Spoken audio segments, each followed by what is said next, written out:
muri Yesu umuntu agira intego ibyazageraho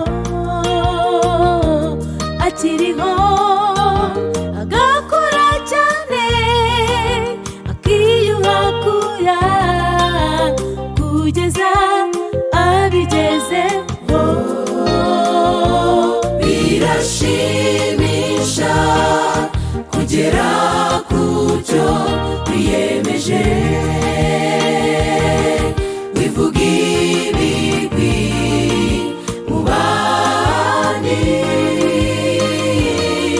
ni byiza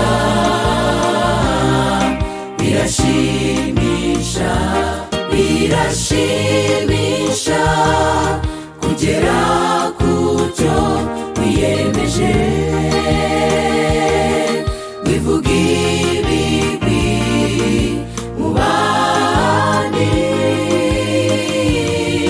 ni byiza birashimisha.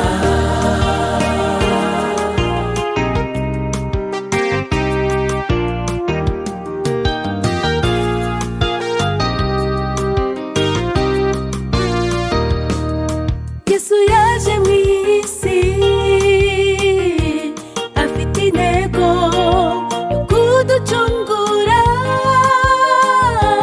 ku cyaha, yaranesheje n'ibyishimo, ijuru no mu isi arashoboye. Natwe dufite intego yo kujya mu ijuru, tubikorere tubyitayeho, tugira umwiteguro uhagije, tuzishima cyane tugezeyo. Natwe dufite intego yo kujya mu ijuru, tubikorere tubyitayeho, tugira umwiteguro